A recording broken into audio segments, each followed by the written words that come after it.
Hey guys, what's going on? It's Ben here. I'm back again today doing another video. The subject of today's video is going to be on the Memphis Grizzlies and more specifically Mike Conley. So if you are unaware, the draft order for the upcoming draft has slotted the Grizzlies with the second overall pick in the draft. Presumably the top three is going to go Zion Williamson, Ja Morant, and then RJ Barrett. So that makes Ja Morant basically the second most touted player in this draft. And so a lot of people are making the assumption that the Grizzlies will draft him, but this creates a problem in that Mike Conley is a point guard currently on the Grizzlies, and as is Ja Morant. And so if they drafted him, then they basically would probably have to trade Ja Morant or Mike Conley, but almost everybody would assume that they would trade Mike Conley just because Ja Morant's like a rookie and he has so much untapped potential. So that's led to a lot of people speculating about where Mike Conley might go in a trade if that were to happen. And so, with that out of the way, today I have come up with a few potential trades that could see Mike Conley going to different teams in the NBA. I did make a previous video about Mike Conley trade scenarios towards the trade deadline in February, but today it's a new uh, basically a new proposals, and I have a few of the same teams, but a lot of different teams too. I have a few more teams than I did before, and so without further ado, let's get into it. So the first two I have here are ones I had previously, and they're kind of like obvious ones. So the first I have is Mike Conley going to the Magic, and so I have the Magic getting Mike Conley, and the Grizzlies getting DJ Augustine, who would just serve as a backup point guard on the Grizzlies. Timofey Mozgov, he's literally just salary filler because they need the salaries to match up. And then Mo Bamba, who, although they have Valanciunas and they have Jaren Jackson, let's say that they play Jaren Jackson 33 minutes a night, they play Valanciunas 30 to 33 minutes a night. That still leaves at least like 30 minutes for Mo Bamba to play a night if you basically play all three of those guys in combination at the power forward and power forward and center slots. So I think it could still work. And then eventually, after this next year, after 2019 to 20, I believe Valanciunas will be a free agent. So then they can just slot Mo Bamba in there. So you could have him and Jaren Jackson, and then um, Ja Morant as a solid young three, and then maybe another draft pick next year. And then if Memphis really needs some coaxing here, you could maybe throw in another first round pick from Orlando. I wouldn't do that, but um, they might have to just because DJ Augustine and Mozgov are basically just salary filler. And also, this is contingent on Orlando re-signing Nikola Vucevic because I think if they don't re-sign him, then this trade doesn't make sense because acquiring Mike Conley is essentially a win-now move for any team doing it. So keep that in mind for a lot of these future trade proposals too, is that if they're trading for Mike Conley, I'm sort of assuming that they're playoff fringe playoff teams that are trying to make a push right now. So if the Magic re-sign Vucevic, then they'd have a core looking like, or a starting lineup looking like Conley, um, Evan Fournier, and then at the small forward probably Jonathan Isaac, then Aaron Gordon, and Vucevic at the center with like Terrence Ross as your main dude off the bench. And if you're unaware, this season Mike Conley actually had the best season of his career. I think he averaged around 20 points per game and 7 assists on decent percentages. So that's a good season, and he can basically be. I think he realistically would be the third option on a championship team. That's where I see him. But he is kind of a classic point guard too. He's definitely not in the vein of a Dame Lillard or a Steph or a Kyrie. He's much more in the vein of a Chris Paul type or like a John Stockton type, where his first thing is trying to facilitate the offense, and then secondly, he wants to score. But he obviously this season he's shown scoring 20 points per game that he can be a scorer too.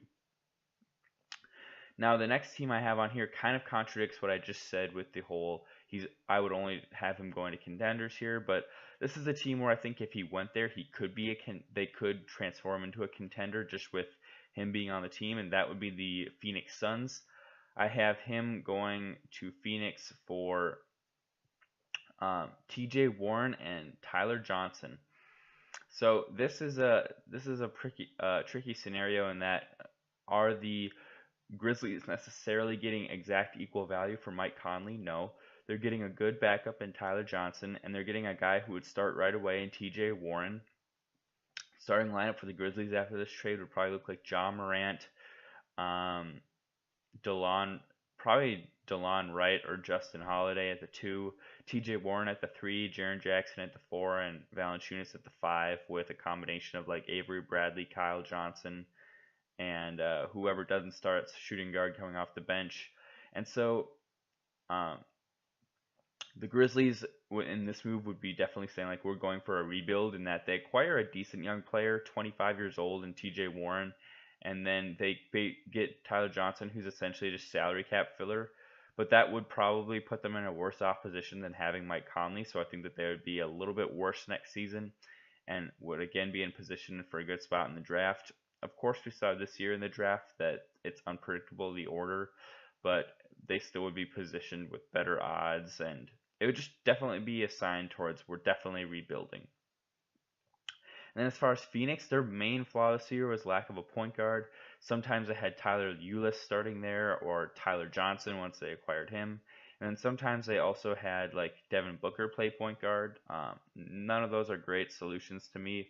So for me, I think that Mike Conley really elevates this team. And then you have a starting lineup of Mike Conley, Devin Booker, small forward. You probably have Miles or Mikal Bridges, excuse me. Power forward, you'd have, it's hard to say, either Kelly Oubre or Josh Jackson, probably. And then center, you have DeAndre Ayton. But basically a core of Booker, Ayton, and Mike Conley. And I think that that's looking pretty solid, honestly. And they wouldn't be a playoff team, but I think they could be like what the Kings were this year, like the 9 seed and looking really good. Okay, so next on here, I have um, a trade that I don't think is very likely, but the next couple here are sort of like contingency backup trades, I would say. That's how I would define them. And so what I mean by that is like if a team doesn't acquire somebody good in free agency, they might go after like a Mike Conley type of trade. So I have the New York Knicks trading with the Memphis Grizzlies in exchange Mike Conley for Dennis Smith Jr. straight up. So this would be like if the Knicks miss out on a Kyrie Irving. They do have 2 max slots, and I don't put it past the Knicks to make a questionable move like this. But if let's say they draft R.J. Barrett, and then they get like Kevin Durant in free agency, but then Kyrie decides to stay, that is really the only type of scenario where they would trade for Mike Conley, I think then. And so it would be a really odd mix of players in that you'd have Conley, Durant, and RJ Barrett as your main 3 guys. But if they're desperate just to get sort of like an all-star caliber type player in there and they want to use their salary cap space on something, I could see them doing this trade. So they would be acquiring Mike Conley, who I think would be an immediate upgrade over Dennis Smith Jr. Yes, Dennis Smith Jr. is a much younger player. I think Conley's 31 to like DSJ's 22. But Conley is better right now if the Knicks are trying to contend and be a playoff caliber team. And would a core of Conley, Durant, and RJ Barrett make the playoffs? I think yes, but I think more as like a 6 seed rather than a really high seed. But obviously, that's a hypothetical that would be really hard to figure out. Now, another sort of contingency backup plan that I have on here would be Mike Conley to the Lakers for Lonzo Ball, straight up trade. The Lakers will have the cap space to acquire, I think technically 2, or they'll have around 50 million in cap space, so they could definitely get Mike Conley and then have around 15 to 20 million for somebody else. This would be a move that the Lakers make basically again out of desperation for not being able to get a big player. You know, maybe they don't get Jimmy Butler, Kemba, or Kyrie, or Durant, or Kawhi, but then they're like, we still want an all-star caliber player to be with LeBron. So they traded out Lonzo for Mike Conley, who would be an immediate upgrade. And then your core or starting lineups looking like probably Conley, Josh Hart, LeBron, Kyle Kuzma, and then maybe they re-sign like JaVale McGee. And then off the bench, you'd have Brandon Ingram as your main dude off the bench, and like, let's see here, who else? Mo Wagner. Their bench gets really deep because they have about 10 free agents this year, or the bench gets very thin because they have a lot of free agents this year, but they would have some dudes that they would sign in free agency. But again, another contingency plan where The Lakers, this would not be their first move, but I could see this being like plan D if plans A, B, and C don't work out. I now have one other one of those where it's sort of like a contingency. If this doesn't work, we'll try that. And that would be Mike Conley to the Boston Celtics. If they want to stay relevant past the time of, let's see here, Kyrie Irving, and they want to still contend and be a playoff team, I think that trading for Mike Conley wouldn't be a terrible idea. The trade I have here would be Mike Conley straight up to the Boston Celtics for Gordon Hayward and Robert Williams and potentially a first round pick if the Grizzlies need some sort of a sweetener. But I think this trade's pretty even as set. Conley still makes them a contender, and Robert Williams would be a really nice young backup with what's perceived to be a lot of potential for the Grizzlies. And then Gordon Hayward can slot in as your starting small forward. And it's honestly a situation I think that would benefit Hayward in that he'd have a lot less pressure on him. He'd just be able to go out and get like 14 points a night and not have to be looked at as a franchise player. For the Grizzlies, your starting lineups after this is going to look like Ja Morant, DeLon Wright, Gordon Hayward, Jaren Jackson, and Jonas Valanciunas, which isn't a terrible starting lineup. And then you have Robert Williams off the bench and potentially a future first-round pick if they really need a sweetener and if Boston's willing to give it up. And for Boston, we're assuming that, let's say, like Kyrie and Terry Rozier have left. Your starting lineup would look like Mike Conley, Jaylen Brown, and then probably Jason Tatum, Al Horford, and Aaron Baines. And then you'd have a bench of like Marcus Smart, Semi Ojeleye, and then they probably have to sign somebody to try and... Oh, Marcus Morris. I'm forgetting about him. So they'd still be a good team. They wouldn't be a top four. They'd probably be like a 5 or a 6 seed with this team, I think.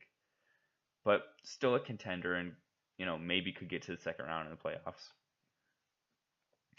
Okay, so I have quite a few teams here. So that was 5, but we're still going strong. Next I have Mike Conley in a trade to the Pelicans. And this one is a 3-team deal because I don't think it would work super well the way it would be now. But the way things are currently, the Pelicans and Grizzlies couldn't do a straight up trade, so they'd have to get a third team involved. So it would be basically Conley to the Pelicans, and then the Pelicans do a sign and trade of Julius Randle to the Hawks, and then the Hawks would send Kent Bazemore and the number 10 pick in this current draft, whoever that would be, to the Grizzlies in exchange for the Julius Randle who they're getting. Now, why does each team benefit from this? The Grizzlies get a top 10 pick in the draft to bolster their team. They also get salary filler and Kent Bazemore, who could start if they want him to start, but basically it would just be salary filler. The Hawks get Julius Randle, who would be the perfect center for this team in my opinion. He likes to play up and down like Trae Young and John Collins. He can space it a little bit. He basically is a lot like John Collins, but a little bit better, I would say. So they would make a formidable duo down low, and they each can space it a little bit. And with Trae Young, that would just be a really fun, exciting, fast-paced team. And then for New Orleans, this trade would only basically work if they were going to keep Anthony Davis.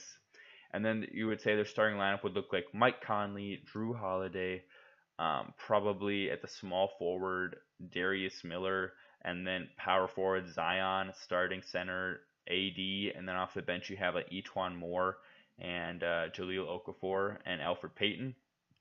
But to me, that's still a pretty good starting 5 unit.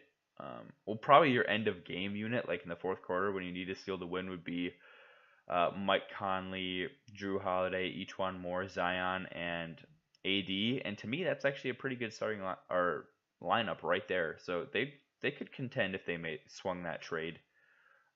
Again, the main thing that they'd be giving up though is Julius Randle in a sign and trade. But I think that Julius Randle for Mike Conley is actually a pretty even swap for them. Next, I have the Clippers acquiring. Let's see here. I have the Clippers acquiring Mike Conley in a 3-team deal. So I would have let's see here. The Clippers would be getting Mike Conley, and it would be a 3-team deal with the Suns, and they'd be getting Mikal Bridges. And then I would have, let's see here. Sorry, it's a bit hard to figure out all the ins and outs of these 3-team deals. They're a little bit more tricky. Okay, here we go. So the Clippers would be acquiring Mike Conley and Mikal Bridges from the Suns. The Grizzlies would be acquiring Jerome Robinson, Danilo Gallinari from the Clippers, and then the Suns would be getting Pat Beverly from the Clippers. So essentially, Clippers give up Gallinari, Pat Beverly, and Jerome Robinson, and then they get Mikal Bridges, who is an upgrade over Jerome Robinson and is a pretty promising young wing. And then they get Mike Conley as well, who's a definite upgrade over Pat Beverly.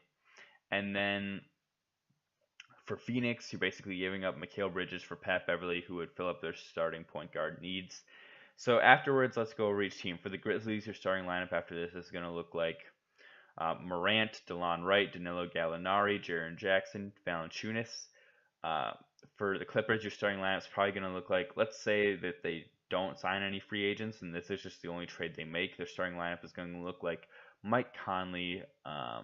If we assume Lou Williams doesn't start, well, let's just assume Lou Williams does start.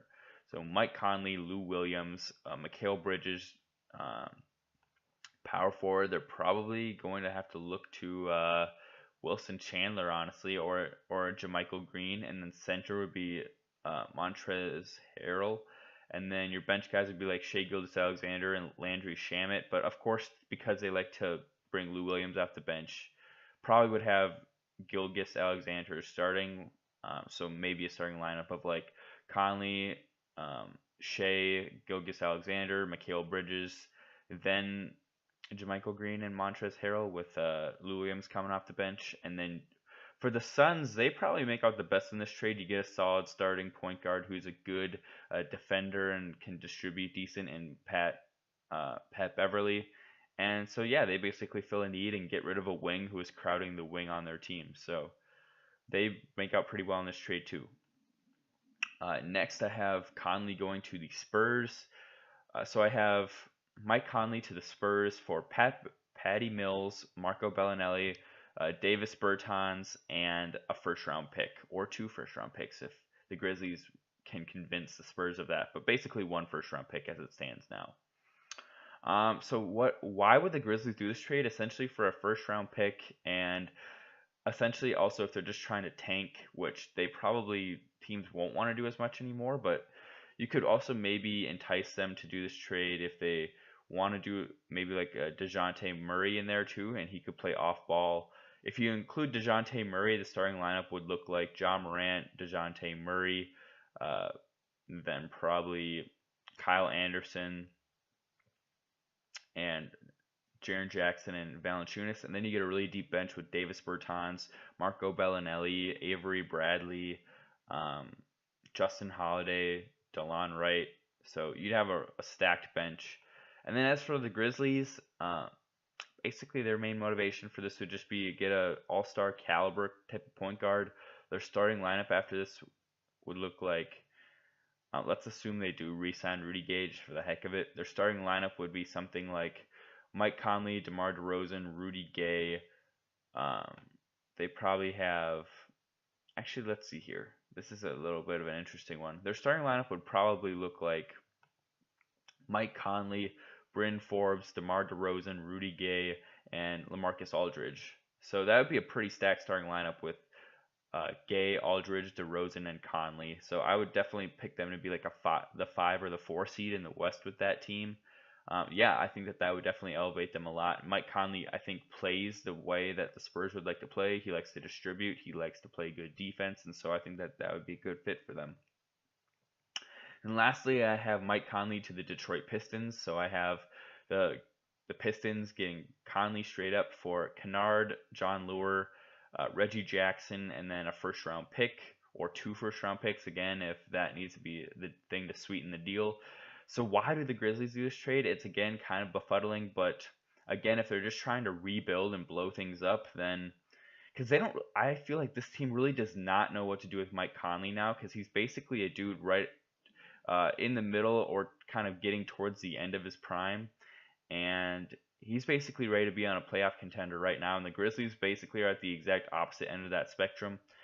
So this would be basically like accepting a sunk cost and just getting rid of Conley for a plethora of basically supporting players. Reggie Jackson would either be Reggie Jackson's a confusing player. He could actually play some shooting guard too, as a very small shooting guard if you need him to. He did that in OKC with Westbrook. He is the best backup point guard in the league, who's been masquerading as a starting point guard for the last few years in Detroit, but he would be a great backup to Ja Morant. And then you have Luke Kennard, who's a promising young shooting guard who's shown some flash in the playoffs. And then you have John Lure, who can space the floor as either a power forward or sometimes a small forward even, but usually power forward. Just some spacing to add to this team, and then the 2 first-round picks are the real sweetener because Detroit's a hard team to predict. But then for Detroit, you'd have a core of Conley, Blake Griffin, Andre Drummond, and then at your wing spots you'd probably have Glenn Robinson the third and Bruce Brown as your starting lineup. So still not a fantastic team. Still slotting in around the 8 seed, I'd predict. But Mike Conley's a definite upgrade over Reggie Jackson, and they would probably win around 44 or 45 games with this team, I think. And so that's it, guys. That's basically my whole breakdown of some potential trades for Mike Conley. Hope you guys enjoyed the video. If you have any comments, feel free to leave them below, and I hope you guys have a good day. Bye.